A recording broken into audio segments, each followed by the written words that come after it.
এমন দৃষ্টান্তমূলক শাস্তি দিক যাতে আগামী দিনে কারো বাড়ির মহিলাদেরকে কেউ না কোন নজরে দেখে।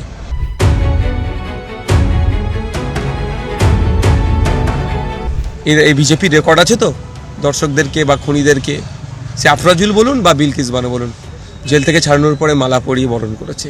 ভরসা ইন ভয় আউট স্লোগান দিয়ে বিজেপি এসেছে, কিন্তু আমরা আজকাল কি দেখছি, 2 মাস পার হতে না হতেই আমাদের রাজ্যে প্রায় 5 থেকে 7টা এই ধরনের ধর্ষণ কাণ্ড করে। মহিলা নিরাপত্তা করে চিৎকার করলেও প্রকৃত অর্থে মহিলারা কেন নিরাপদে থাকছে না। মুখ্যমন্ত্রী মহাশয় অ্যাসেম্বলির মধ্যে অ্যাসেম্বলির বাইরে, তাহলে পুলিশে কত সরগর হতে হবে, পুলিশের যারা গাফলতি করছে তাদের বিরুদ্ধে ব্যবস্থা গ্রহণ করতে হবে। এই বারাইপুরের সূর্যপুরের ঘটনাটা যে মহিলা বাচ্চাটিকে হয়েছে, সাধারণ মানুষজন সিসিটিভি ফুটেজ দেখে চিহ্নিত করে যখন প্রশাসন হাতে তুলে দেয়, তারপরেও বিজেপির নেতারা এসে সে তৃণমূলী কায়দায় তাকে আবার ছাড়িয়ে নিয়ে চলে যায়। ইমিডিয়েট ওই পুলিশের যারা কর্মরত যারা ছিলেন তাদেরকে সাসপেন্ড করা দরকার, যারা এই অ্যাকুইস্টকে ছেড়ে দিল। সেই তৃণমূলের আমলের মতো এখন হয়ে আছে কেন প্রশাসন? তো তৃণমূলের আমল চলছে না, তৃণমূলের আমলে তো পুলিশের গাফলতি, মিসিং ডায়েরি করে নিত না, দেখছি করতে করতে ক্ষতি হয়ে গেল। জয়নগরে খেয়াল নেই আমাদের, জয়নগরের কেসটা দামিয়ে গিয়েছিলাম ওদের বাড়িতে। হ্যাঁ, কি হয়েছিল সেখানে বাচ্চা মেয়েটির সাথে, থানায় এসে বলার পরেও দেখছি হ্যান ত্যান করতে করতে মেয়েটি আজকে হলো। এটাও দেখুন, সেই তৃণমূলী আমলে পুলিশ যে অবস্থা ছিল এখনই কেন ওই অবস্থা থাকবে? সরকার পরিবর্তন হয়েছে। ব্যাপারটা হচ্ছে ভরসা ইন ভয় আউট স্লোগান দিয়ে বিজেপি এসেছে, কিন্তু আমরা আজকাল কি দেখছি, 2 মাস পার হতে না হতেই আমাদের রাজ্যে প্রায় 5 থেকে 7টা এই ধরনের ধর্ষণ কাণ্ড করে। পুলিশের নিষ্ক্রিয়তা কোনো না কোনো জায়গায় এসে দাঁড়িয়ে যাচ্ছে।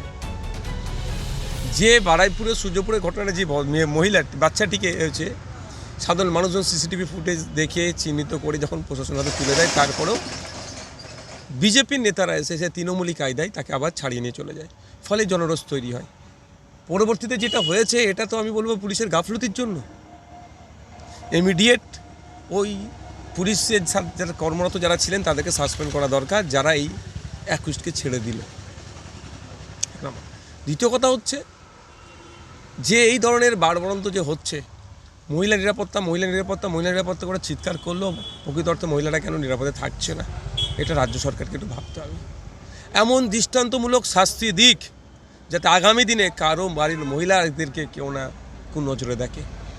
আমি চাইব রাজ্য সরকারের কাছে যে দৃষ্টান্তমূলক শাস্তি দেওয়া, একটা ওনার ছাড় পায়, আর ওই প্রশাসন আর যে ওকে নিয়ে কেড়ে এক প্রকার ছাড়িয়ে নিয়ে চলে গেল, তার বিরুদ্ধে কঠোর ব্যবস্থা নিয়ে 0 টলারেন্স হোক। রাজ্যের মানুষ, বারাইপুরের মানুষ সরকারের পাশে থাকবে। ক্ষেত্রে পুলিশের ভূমিকাটা নিয়ে ক্যাম্প ভাঙচুর হয়েছে, সেখান থেকে হয়েছে। দেখুন, ওগুলো ওই পর্যায়ে যেতই না, তো জনরোষ যেটা তৈরি হয়েছে কখন হয়েছে, যখন সাধারণ মানুষ ওদেরকে খুঁজে পুলিশের হাতে তুলে দিল, তারপরে যখন পুলিশের হেফাজত থেকে যখন ছাড়িয়ে নিয়ে চলে যাচ্ছে, ফলে জনরোষ তৈরি হয়েছে। এটা এই পর্যায়ে আসতোই না যদি পুলিশ অ্যাক্টিভ হতো।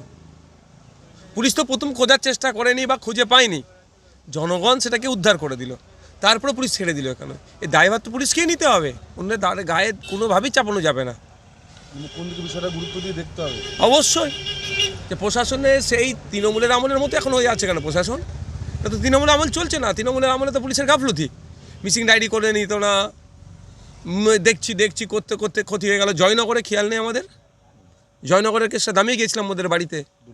হ্যাঁ, কি হয়েছিল সেখানে বাচ্চা মেয়েটির সাথে, থানায় এসে বলার পরেও দেখছি হ্যান ত্যান করতে করতে মেয়েটি আজকে হলো। এটাও দেখুন, সেই তৃণমূলী আমলে পুলিশ যে অবস্থা ছিল এখনই কেন ওই অবস্থা থাকবে? সরকার পরিবর্তন হয়েছে। মন্ত্রী মহাশয় অ্যাসেম্বলির মধ্যে অ্যাসেম্বলির বাইরে, তাহলে পুলিশে কত সরগর হতে হবে, পুলিশের যারা গাফলতি করছে তাদের বিরুদ্ধে ব্যবস্থা গ্রহণ করতে হবে। এই যে গুন্ডা দমন আইনটা যে পাশ হলো বিধানসভায়, কি মনে করছেন যে ওটাই বারুইপুরের ক্ষেত্রে প্রথম প্রয়োগ হবে? না, এখন তো ওটা আইন কোথায় হবে, এখন বিল হয়েছে, রাষ্ট্রপতি মহাশয়ের সিগনেচার হওয়ার পর আইন হবে। তখন এই আইনের আমি বিরোধিতা বেশ কিছু জায়গায় করেছি, কারণ হচ্ছে টাডা থেকে শুরু করে যে আইনগুলো তখনকার ছিল, মিশা এই ধরনের আইনগুলো ছিল, তারই মতো হবে না তো। তখন আমরা দেখেছি তৈরি হয়েছিল এই জনশৃঙ্খল কন্ট্রোল করার জন্য, পরবর্তীতে বিরোধী রাজনৈতিক দলের উপর চাপিয়েছে, সংখ্যালঘুদের উপরে চাপিয়েছে, গরিব দুর্বল শ্রেণীর উপরে চাপিয়েছে। এটাও আমার মনে হয় সেই ধরনের হবে। মুখ্যমন্ত্রী গতকাল কিন্তু হুঁশিয়ারি দিয়েছেন যে 200 জনকে চিহ্নিত করা হয়েছে, একটা কমিউনাল একটা এখানে একটা অ্যাটাচমেন্ট আছে। দেখুন, কমিউনাল অ্যাটাচমেন্ট থাকলে আমিও তার বিরোধী চরম। আমিও তার বিরুদ্ধে পশ্চিমবাংলা না ভারতবর্ষে একটা ধর্মনিরপেক্ষ রাষ্ট্র, এখানে কমিউনাল অ্যাটাচমেন্ট থাকবে কেন? কিন্তু প্রশ্ন থেকে যাচ্ছে ওই অবধি যাচ্ছে কিভাবে? যদিও তার মুখ্যমন্ত্রী মহাশয়ের কথাটাকে আমি রেস ধরিয়ে বলছিলাম, ওই অবস্থায় যাচ্ছে কেন? অপশানই পেতো না। প্রশাসন যদি সক্রিয় থাকতো ওই অপশানই পেতো না।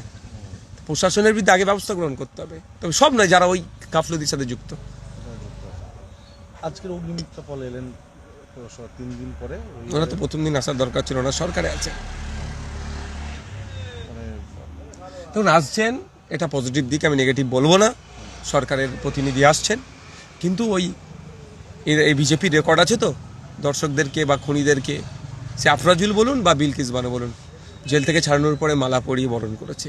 আমি পশ্চিমবাংলায় এই ধরনের দৃষ্টান্ত তৈরি হবে না। আমি আশা করব ফাস্ট ট্র্যাক কোর্টের মাধ্যমে দ্রুততার সাথে শাস্তি দিক, এবং পশ্চিমবাংলা যে নতুন সরকার এসেছে জিরো টলারেন্সের প্রমাণ দেখানোর এটা বড় একটা প্ল্যাটফর্ম বা সুযোগ আছে। এটাই মুখ্যমন্ত্রীও তো আসছেন, অবশ্যই ওয়েল অ্যান্ড গুড, কিন্তু ও শুধু এসে চলে গেলে হবে না, বিচারটা পাইয়ে দিতে হবে। আপনিও যাচ্ছেন? অবশ্যই। হ্যাঁ, আমি গত রাত্রি দেখলাম মর্মান্তিক ঘটনা। আজকে বাচ্চা ছেলেরাদের যাদের পড়াশোনা শিক্ষার সাথে খেলাধুলার সাথে জড়িয়ে থাকা দরকার, তারা এই ধরনের কাণ্ড কারখানা করে ফেলছে। তাহলে আমাদের মনে হয় কোনো না কোনো জায়গায় আমাদের যারা শিক্ষার্থী যারা আছেন তাদেরকে আমরা, যারা স্টুডেন্ট আছেন তাদেরকে আমরা সেই শিষ্টাচার শেখাতে পাচ্ছি না, না কোনো জায়গায় দুর্বলতা আছে, সেটা আমাদের খুঁজে বার করা দরকার। তবে এই ঘটনা যারা ঘটিয়েছে তাদের বিরুদ্ধে ব্যবস্থা গ্রহণ করতে হবে, কোনো ছাড় পাবে না। এক্ষেত্রেও বলবো দৃষ্টান্তমূলক শাস্তি দিলে আগামী দিনে ভয় পাবে, অন্যথায় এটা বাড়তে থাকবে, এটা সমাজ ধ্বংস।